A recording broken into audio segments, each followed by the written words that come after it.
Hello, dear students. Welcome to our science class.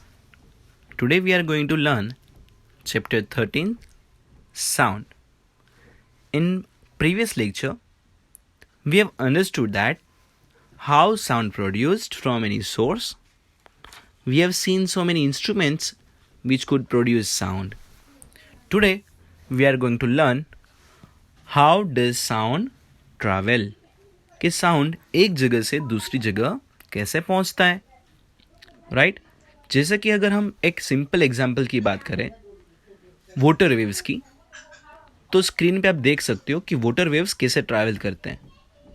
Okay, जैसे ही कुछ चीज़ उसमें गिरा, जैसे कि एक ड्रॉप ऑफ वाटर, तो वो धीरे धीरे करके एक पार्टिकल दूसरे पार्टिकल को एनर्जी ट्रांसफ़र करता है, और ऐसे ही एक पार्टिकल अपनी जगह पे ही रह के वाइब्रेट करता है और वो अपनी वाइब्रेशंस आगे पहुंचाता है, राइट?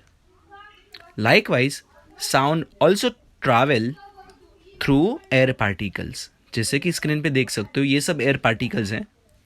जैसे स्पीकर में से आवाज़ आएगा तो वो पार्टिकल्स को वाइब्रेट करेगा, और ये पार्टिकल की वाइब्रेशंस एक पार्टिकल थ्रू दूसरे तीसरे और ऐसे करके ये वाइब्रेशंस आगे कैरी हो जाता है. So when an object vibrates it produces a sound. When an object vibrates, the particles of air that surround it begins to vibrate. The vibrating particles of air push other air particles adjacent to them. जो उसके आगे हैं उसको वो vibration pass करेंगे. This process continues and give rise to sound waves. इस तरह से sound waves travel करता है. अभी हम देखते हैं कि भाई कोई ह्यूमन बीइंग के अंदर साउंड कैसे प्रोड्यूस कर सकता है. जैसे कि हमें कुछ बोलना है तो आप अपने गले के ऊपर हाथ रखोगे, you feel some vibration on your throat. वहाँ पे जो थोड़ा सा पार्ट होता है आपको वाइब्रेट करता दिखेगा.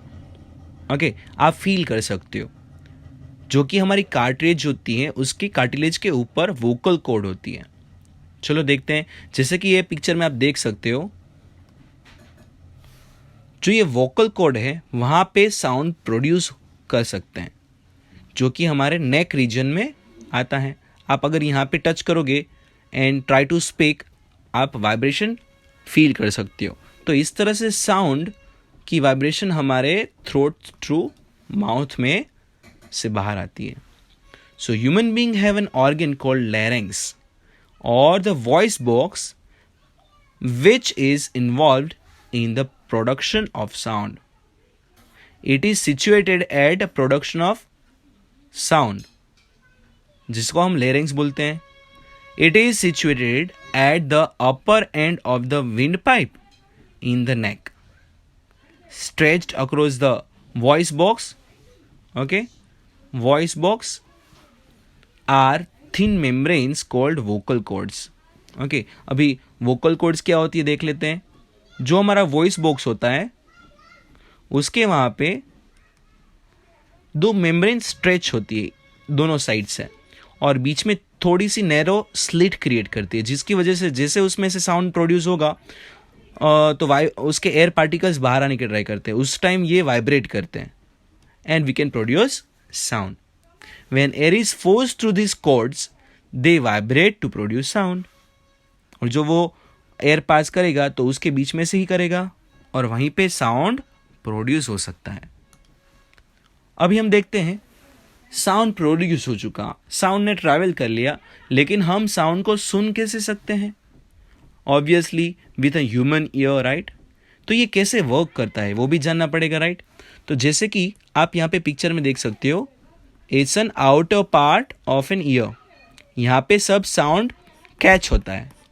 ओके, और उसके बाद छोटा सा पतला सा कैनल में से पास होगा साउंड, जहाँ तक पूरा आउटर ईयर होता है. जो ये यहाँ पे एरिया पोर्शन ड्रॉ करता हूँ वो पूरा आउटर ईयर है.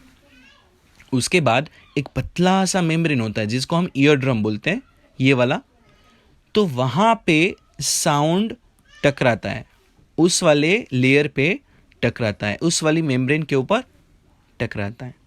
ओके, जिससे क्या होगा, वो साउंड आगे की ओर कैरी फॉरवर्ड करेगा.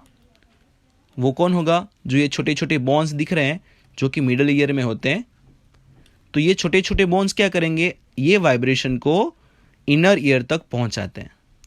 ओके, और इनर ईयर का काम क्या है? साउंड को रेजोनेट करना और उसमें से सिग्नल्स को ब्रेन तक पहुंचाना। जो सिग्नल्स प्रोड्यूस हुए हैं उसको लेके वो ब्रेन तक पहुंचाता है। चलो एक बार रीड कर लेते हैं। Sound travel from source to our ear. For example, when you hear a musician play a guitar, the sound travels some distance to reach our ear. तो वो कोई भी एक मीडियम में से होके हमारे ईयर तक पहुंचता है, जैसे कि एयर मीडियम हो गया। Sound waves vibrate ear drum, तो वो हमारा ईयर ड्रम को वाइब्रेट करवाती है। The delicate membrane inside our year. Delicate means बहुत ही नाजुक, मेम्ब्रेन मीन्स एक पतली सी wall. The sound waves are picked up by the special types of cells in the ear. Okay, हमारे ईयर के अंदर जो इनर पार्ट ईयर का है वहाँ पे ऐसे सेल्स होते हैं जो ये सेंस करते हैं वाइब्रेशंस को, और वो क्या करेंगे? These cells are attached to nerve fibers which transmit the vibration to the brain. तो वो वहाँ से नर्व सेल्स ब्रेन तक पूरे सिग्नल्स को वो पहुँचाते हैं। तो इस तरह से ब्रेन उस सिग्नल्स को प्रोसेस करेगा, वो कौन सी आवाज़ है उसको वो सब इंफॉर्मेशन से आएगा। और जो हमारे पास ब्रेन की मेमोरी में जो भी साउंड ऑलरेडी रिकग्नाइज्ड हो चुका है तो उसको हम पहचान सकते हैं।